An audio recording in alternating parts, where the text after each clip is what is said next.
नमस्कार, मैं मोनाली पानी और आप देख रहे हैं मोनाली इनसाइट।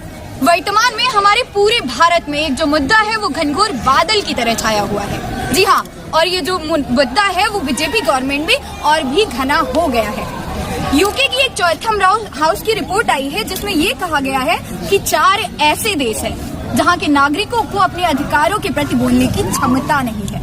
उन देशों के नाम कुछ इस प्रकार है: रसिया, सऊदी अरब, तुर्की और जो चौथा है वो हमारा महान भारत। तो आज इस गणतंत्र दिवस के अवसर पर हम लोगों से पूछेंगे कि उनका क्या कहना है इस मुद्दे पर। क्या वाकई में भारत के नागरिकों को अपने अधिकारों के प्रति बोलने की क्षमता बची है या नहीं? आइए जानते हैं। शासन उपाध्यक्ष विश्वविद्यालय। वर्तमान में आपको क्या लगता है कि क्या भारत में यहाँ के नागरिकों को अपने अधिकारों के प्रति बोलने की क्षमता बची रह गई है या नहीं? देखिए, 1-2 चीजें हैं सीधे क्वेश्चन पे आने पर। फ्रीडम ऑफ स्पीच का मतलब यह नहीं है दिन भर आप घूमें और रात में लोरी गा करके सो। फ्रीडम ऑफ स्पीच का मतलब यह नहीं है कि लोरी गा करके आप सो। फ्रीडम ऑफ स्पीच का मतलब यह है कि यदि कोई छात्र विश्वविद्यालय में पढ़ रहा हो या कोई छात्रा पढ़ रही हो या कोई प्रोफेसर हो या कोई IAS अधिकारी हो या कोई गरीब व्यक्ति हो, चाहे वह लकड़हारा हो या वह व्यक्ति हो जो कि समाज की पिछली पंक्ति में नहीं है। आज ही आपके विश्वविद्यालय के छात्र जो कि बाहर रैलियां निकालने का प्रयास कर रहे हैं, सभी लोगों को उसमें नोटिस दिया गया है। हमारे साथी अभिषेक हैं, सत्यम है, हमारे अक्षय जी हैं, सारे लोगों को नोटिस दे दी गई है धारा 149 की। तो आखिरकार हम किस परिवेश में जा रहे हैं? यह अघोषित आपातकाल है। जी सर जी, जैसे लॉकडाउन के इतने महीने बीत गए और सारी चीजें सारे काम अपने स्तर पे हैं, लेकिन ये जो छात्रों की पढ़ाई नहीं चल रही है, हम स्टूडेंट अपनी मांगों को रख रहे हैं, लेकिन ना ही उन्हें सुना जा रहा है ना ही उसके लिए कुछ किया जा रहा है। उस पे आपका क्या कहना है? इसके लिए जिम्मेदार कौन है, क्या हम खुद या फिर सरकार? 2 चीजें हैं। एक तो छात्र जीवन एक विश्वविद्यालयी स्तर पे और दूसरा एक बाहरी से, इसमें सारे लोग आपसी समावेशन हो जाता है। आप विश्वविद्यालय स्तर पर आकर के आप देखें तो लगभग 6 महीनों से छात्र यहाँ पर आंदोलन के लिए बैठे हुए हैं। 180 दिन उनका हो चुका है। और दूसरा आप देखेंगे कि लगभग छात्रों के विश्वविद्यालय खोलने को लेकर के छात्र छात्राओं का यहाँ पर प्रदर्शन रहा। पुलिस द्वारा, यहाँ के सुरक्षा कर्मियों द्वारा उनको लाठी मार करके खदेड़ दिया जाता है। आखिरकार जहाँ पर ग्रेजुएट्स हों जो कि भारत के भविष्य हैं, यहीं से निकलेंगे कई ब्यूरोक्रेट्स निकलेंगे, कई IAS निकलेंगे, कई PCS निकलेंगे, कई अधिकारी निकलेंगे, कई जज निकलेंगे। आखिरकार इनको जब अपने हक की मांग करने जाते हैं और सिर्फ यही कहते हैं कि हमारा विश्वविद्यालय खोलने जब सारी चीजें पर आ गई है तो हम लोगों का विश्वविद्यालय क्यों नहीं खोले? इस पे सुरक्षा कर्मियों द्वारा लाठीचार्ज हो जाता है। यह भी दर्शाता है कि इस कैंपस स्पेस है, इतना आजादी से बोलने की यहाँ पर व्यवस्था लागू है। और साथ ही साथ आप देखेंगे इससे पहले भी हम लोग यहाँ पर आंदोलन किए, छात्र हितों की मांग किए तो निलंबन कर दिया गया, निष्कासन कर दिया गया, इलेक्ट्रिक कर दिया गया, कैंपस बैन कर दिया गया, डिग्री रोक दी गई, साल भर हम लोगों का कोर्स पीछे चला गया। तो आखिरकार डेमोक्रेटिक स्पेस और बोलने की आजादी पुनः मैं कहना चाहूंगा कि सिर्फ लोरी गा करके सो जाना या उनकी हाँ में हाँ मिला देना चाहिए। जब तक हम अगली कतार में आकर के अपनी बातों को न रख सकें, अपनी बातों को न मनवा सकें और साथ ही साथ अपनी राइट्स के लिए न लड़ सकें और साथ ही साथ वो हमें स्टेज न मिल पाई ताकि हम अपने राइट्स को रख सकें। आज आप ग्रामीण परिवेशों में किसी भी आप तहसील पे चले जाइए, यदि कोई गरीब व्यक्ति है तो अपना कार्य कराने के लिए उस क्लर्क के यहाँ, उस बाबू के यहाँ जाकर के बाहर इंतजार करना पड़ता है और उसके एवज में 100-200 रुपये वह घूस लेता है। तो यह कहीं न कहीं यह दर्शाता है कि इन सब चीजों में कहीं न कहीं बदलाव आना चाहिए और वह बदलाव कोई और नहीं लाएगा बल्कि यहाँ का युवा लाएगा, इस देश का युवा लाएगा और जो भारत का भविष्य वही लाएगा।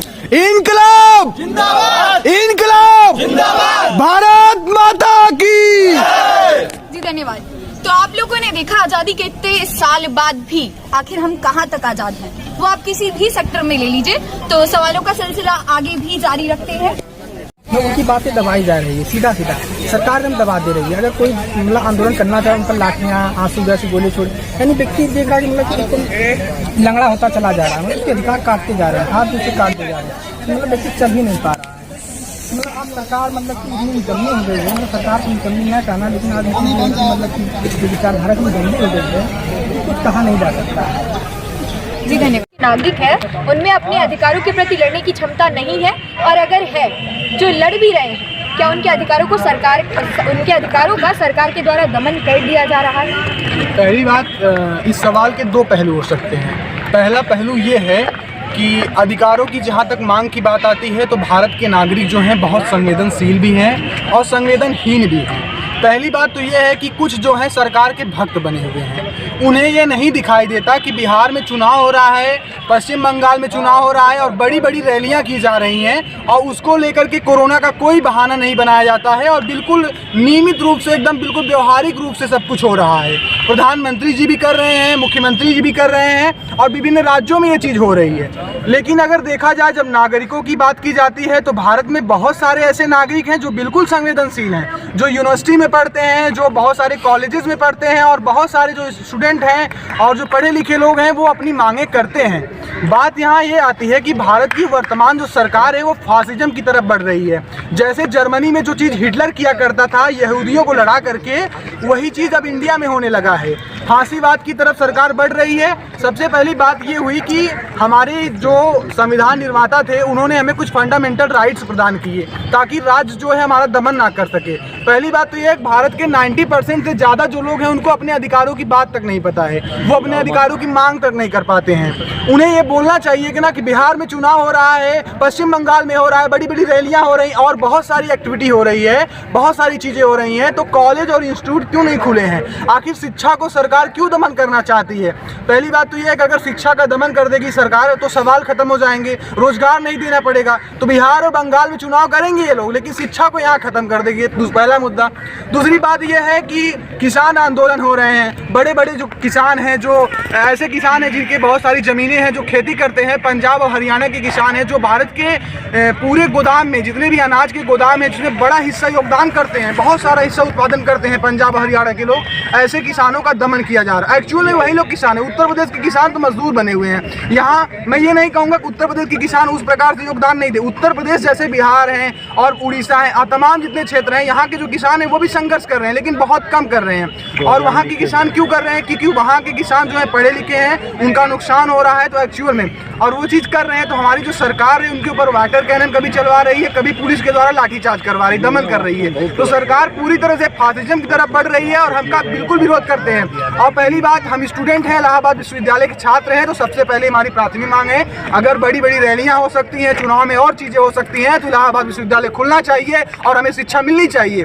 और आपसे एक बात और कहना चाहूँगा कि इलाहाबाद विश्वविद्यालय अभी 2-3 महीने के बाद एग्जाम करवाने वाला है और हमारी शिक्षा हुई ही नहीं है, हमारे विद्यालय में कुछ पढ़ाई हुई ही नहीं है। ऑनलाइन के नाम पे ढूंढना बजा रहे हैं। कभी प्रोफेसर के सर के यहाँ नेटवर्क नहीं रहेगा तो बोलेंगे क्लास जो है पोस्टपोन कर दी गई है, कभी हमारे यहाँ नहीं रहेगा, तो ऐसे तो पढ़ाई नहीं हो पाएगी। अगर पढ़ाई नहीं होगी तो हम लोग बोल नहीं पाएंगे अपने कर्तव्यों की, अपने नागरिक की जो अधिकार हैं वो चीज़ नहीं कर पाएंगे। फंडामेंटल राइट्स में आर्टिकल 19 में हमारे अधिकार दिए गए हैं, बोलने की आज़ादी, डोलने की आज़ादी, घर बनाने की आज़ादी, रहने की आज़ादी और सभा बनाने की आज़ादी। लेकिन जब भी हम कोई भी संगठन बनाते हैं तो हमारे ऊपर लाठी के द्वारा कार्रवाई की जाती है, लाठियों के द्वारा दमन किया जाता है और हम इस ऐसे दमन को बर्दाश्त नहीं करेंगे। हम भगत सिंह और चंद्रशेखर आजाद बिस्मिल महान की पीढ़ी के लोग हैं, हम लोग कभी बर्दाश्त नहीं करेंगे। हम लोग इनकलाब का नारा बुलंद करते हैं और जेएनयू में जिस प्रकार से कन्हैया कुमार जैसे नेता ने एक ताबड़तोड़ जवाब दिया था नरेंद्र मोदी सरकार को, वैसे इलाहाबाद विश्वविद्यालय भी जवाब देगा। भारत माता की जय, इलाहाबाद विश्वविद्यालय जिंदाबाद, अमर रहे। आपका नाम? शिवम दुबे, मैं इलाहाबाद यूनिवर्सिटी तृतीय वर्ष का छात्र हूँ। तो सीधे सवाल पर आते हैं, जो हमारे भारत के नागरिक हैं, क्या इनको अपने अधिकारों के प्रति बोलने की क्षमता, क्या इनमें अपने अधिकारों के प्रति बोलने की क्षमता रह गई है या नहीं?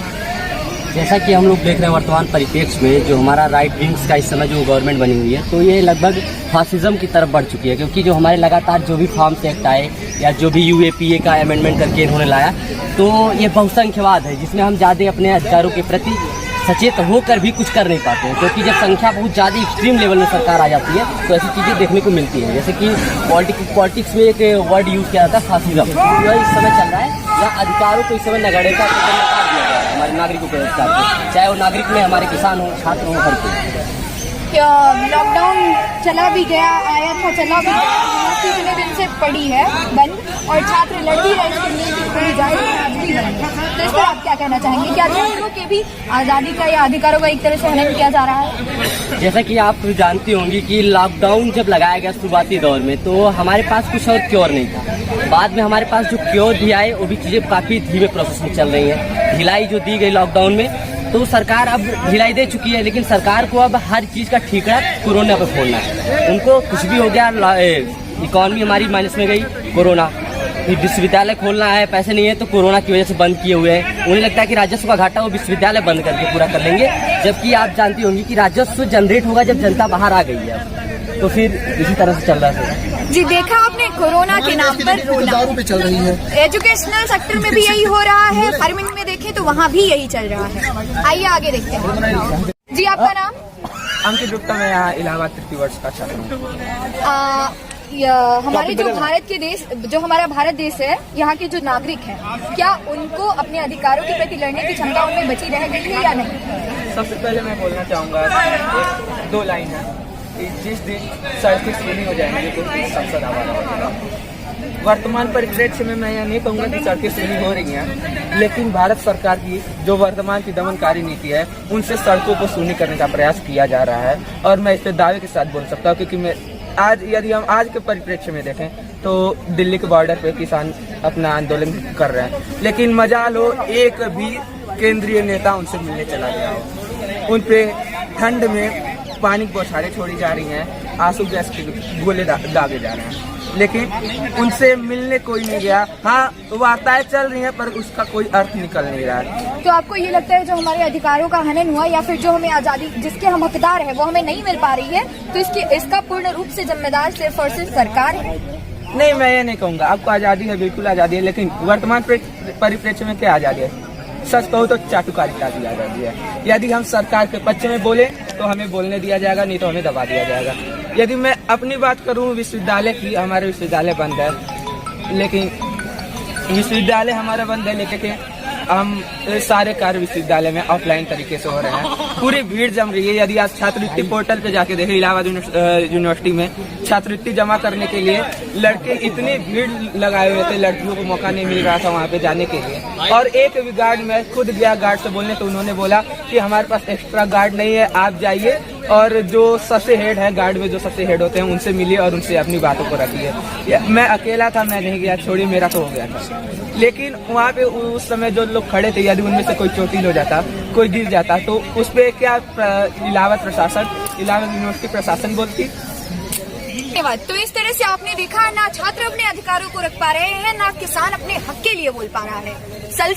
सवालों का सिलसिला आगे भी जारी रहने वाला है, तो बने रहिए मेरे साथ। का नाम? हमारे जो भारत के नागरिक हैं, क्या उनमें अपने अधिकारों के प्रति लड़ने की क्षमता रह गई है या नहीं, और नहीं है तो क्यों? देखिए, जहाँ मैं मानता हूँ उनके क्षमता है, कुछ ऐसी चीजें हैं लगता है नहीं है, काफी मतलब मरे हुए युग समान।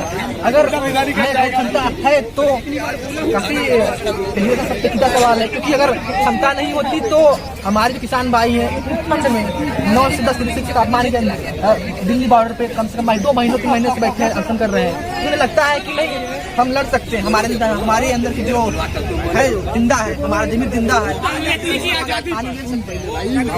कहना जायज नहीं कि इनके अंदर जो तो चाहे वो मनीषा वाल्मीकि होती या फिर रेड्डी होती कर्नाटक की, तो उसका जो आ गया था। चलिए जी, समझ गए, क्षमता तो है, लेकिन क्या जो हमारी आजादी है, आप एक तरह से जो स्टूडेंट्स हैं उनको जो आजादी है, तो क्या वो अपनी बातों को रख पा रहे हैं?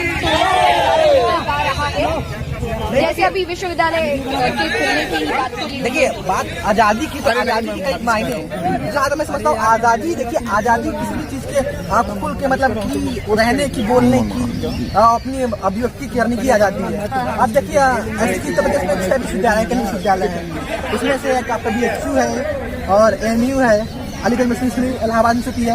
इसमें अभी भी ऐसा होता है कि देखो BHU पे लाइब्रेरी खुली है, तो वहाँ पे क्या, वहाँ के जो छात्र हैं अपने अधिकारों को जागरूक, लेकिन जो इलाहाबाद विद्यालय है, यहाँ के छात्र मतलब उतने कम समय से लेने लगता है कि हमें यहाँ आए पढ़ने, हमें अपनी डिग्री से मतलब है, वो अपने मतलब कि वे पर देखते हैं मुझे यहाँ में टारगेट है, मुझे यहाँ डिग्री लेने यहाँ आना, क्योंकि यहाँ के प्रशासन है और यहाँ के जो छात्र हैं उनके अंदर कहीं ना धारणा बन गई है कि मैं इस विश्वविद्यालय कुछ नहीं हो सकता, क्योंकि आए दिन यहाँ के छात्र। लेकिन कुछ छात्र ऐसे हैं जो अपने अधिकारों की मांग करते हैं, आप उनको लेकर फिर क्या कहना चाहेंगे? नहीं, देखिए, आप जो बात सही कर रहे हैं। देखिए, कहते हैं ना कि कोई भी चीज होता है, गांव में कहावत है कि भवानी अपनी यहाँ कभी नहीं थी। जो छात्र हैं, आज जिस छात्र थे, मैं छात्र नहीं कर सकता, वो छात्र नेता है। वो आगे अपने मतलब कि जो उनका मुद्दा है आगे अपने मतलब कि भविष्य के बारे में सोच रहे हैं। आप बताइए विश्वविद्यालय में जो हाल फिलहाल में छात्र चुनाव हुए हैं उसको आप देखेंगे, जो भी छात्र नेता थे उनके अपने मैन्युफैक्चर थे, यहाँ अध्यक्ष बनेंगे, उपाध्यक्ष बनेंगे, महामंत्री बनेंगे, विश्वविद्यालय में करेंगे, विश्वविद्यालय में करेंगे। आप पिछले 2 सालों के जो कागज देख लीजिए कस्ते, उसमें ये भी काम हुआ है। बोले थे कि विश्वविद्यालय की जो किताबें हैं उसमें जो लाइब्रेरीज हैं उससे आप मतलब नहीं करवा देंगे, और जो आपकी घड़ी है वो आपको अगर उसे करवा देंगे, विश्वविद्यालय में बढ़िया जिम और अच्छी फैसिलिटी देंगे, लेकिन कुछ हुआ नहीं हुआ। तो ऐसे में एक सवाल यहाँ पर और उपजता है, क्या ये जो छात्र हैं जो अपने अधिकारों की मांग करते हैं तो वो क्या खुद के स्वार्थ के लिए करते हैं?